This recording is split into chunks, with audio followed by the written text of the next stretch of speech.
You know that moment when you are staring at your calendar and every single box is full? Meetings, appointments, deadlines, coffee catch-ups, Zoom meetings you did not want to say no to. And still, there is other stuff waiting. A friend you forgot to text back. A family member needs your support. You are everywhere, and yet you feel like you are disappearing. Sound familiar? This is not just a full life. This is a life on the edge of burnout. And here is the truth. No one wants to admit busyness can feel addictive. We wear it like a badge of honor. I have just been so busy has become a social accepted way to prove our worth, to say we are needed, important, relevant. But what if the very thing we cling to, our business, is quietly stealing our peace?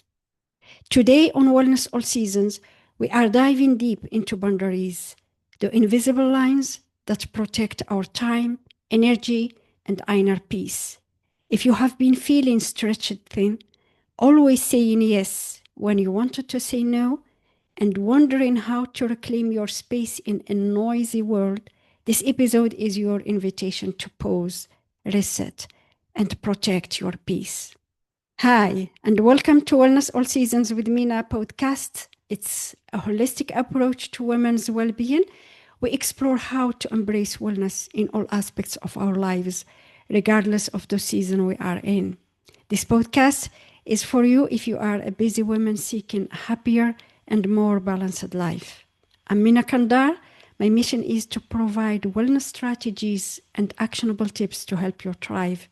If this is the first time you are listening or watching to Wellness All Seasons, you are very welcome. Today, we will explore the power of setting boundaries to protect your time, energy, inner peace, and your overall well-being.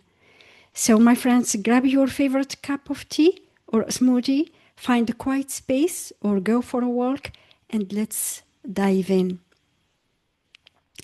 Let's talk about this addiction to busyness. Now, I'm not talking about having a full schedule because you are creating something meaningful, raising a family, or working on your dream.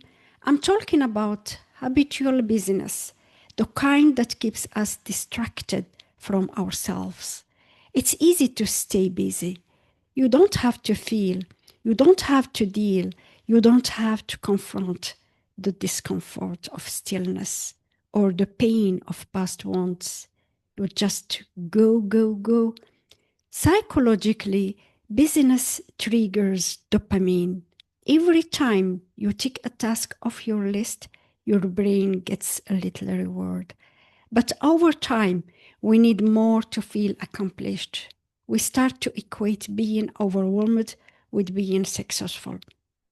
And in that loop, we lose our boundaries. We start answering emails at midnight, overcommitting our weekends, and attending events that drain us. And the sad part, we think it's normal. But here is what I have learned. A full schedule does not mean a fulfilled life. So the first step in unhooking from this business addiction, awareness. Ask yourself, what am I using busyness to avoid? What emotion comes up when I stop doing and just sit with myself? Who am I trying to impress with all this activity?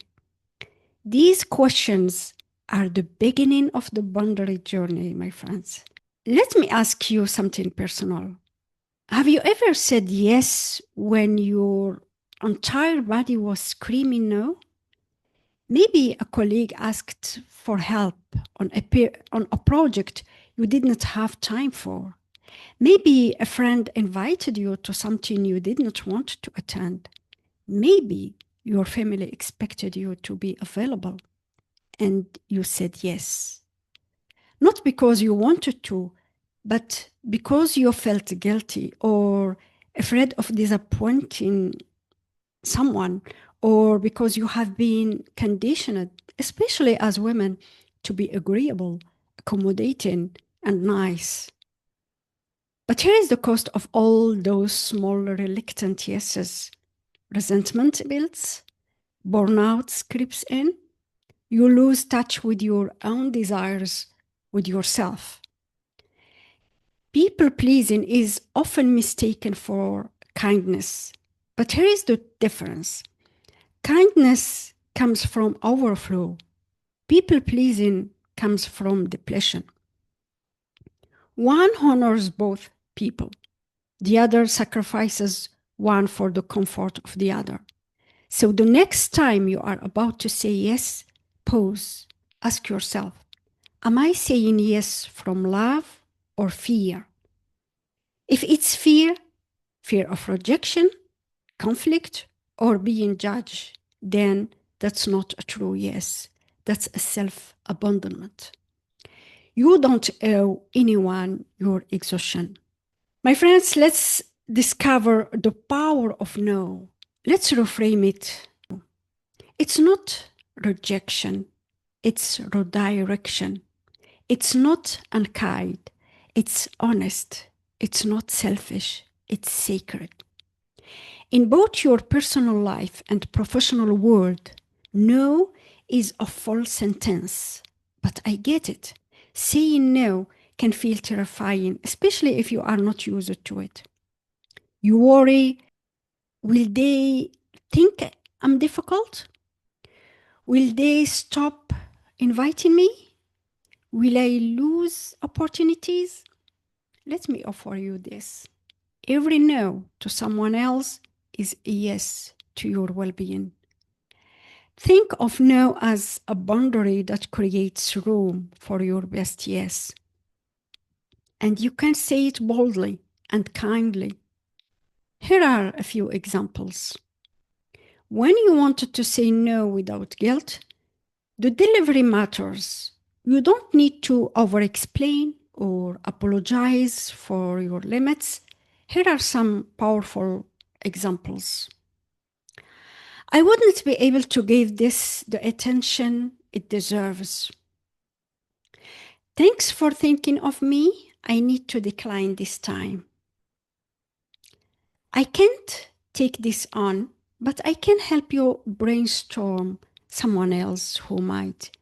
These powerful sentences that you can use at work will save you time, energy, and you will find peace.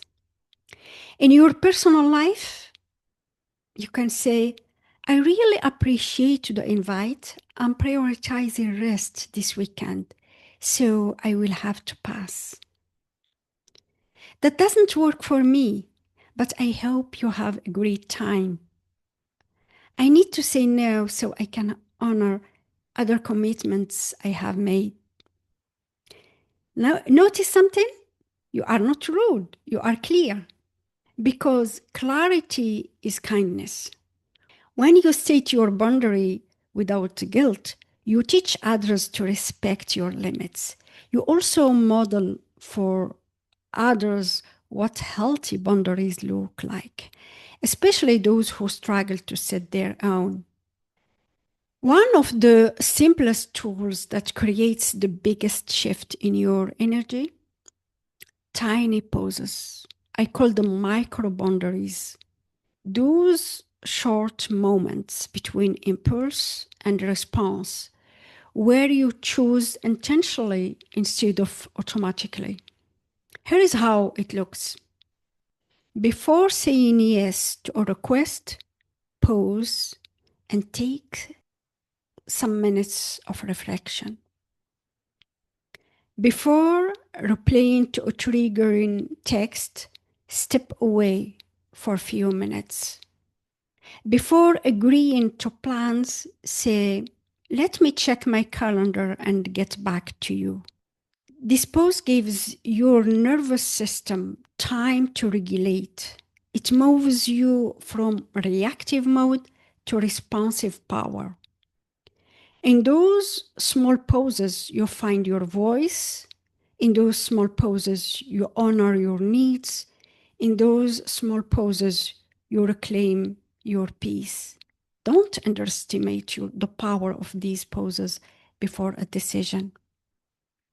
My friends, boundaries are not walls, they are bridges. Some people think setting boundaries means shutting others out. Not at all. Boundaries are bridges. They help others understand how to reach you in a way that feels safe, respectful, and nourishing. When you set a boundary, you are not saying go away. You are saying come closer, but in a way that honors both of us. Boundaries invite deeper trust, not less. They clarify your energy. They make your relationship stronger, your decisions cleaner, your self respect louder. My friends, your energy is your responsibility. Let's get really honest for a moment. No one is going to come and hand you permission to slow down. You have to claim it. You have to guard your energy like the precious life force it is. Because everything, your creativity, your relationships, your joy, flows from that source. If your energy is constantly leaking out through guilt, overgiving, or endless business, you are not living your fullest life. And here is the radical act. You don't have to earn your rest. You don't have to justify your boundaries. You are allowed to say, this is enough for today. I'm not available for that. I'm choosing peace over pressure. You get to design a life that fits your nervous system, not just your resume. My friends, before we wrap up, I want to leave you with a few journal prompts. Come back to these when you feel unclear or overwhelmed. Where am I saying yes when I mean no? What boundary am I afraid to set and why? What's one small pause I can practice this week before I respond? What would protecting my peace look like today? You don't need to fix everything at once. Just choose one area where your boundary needs strengthening. Start small, start clear, start now. You are not here to be everything to everyone. You are here to be true to yourself. Let your boundaries be the rhythm that guides your energy, your rest, your purpose. You are worthy of the peace you are craving, and you don't have to apologize for protecting it.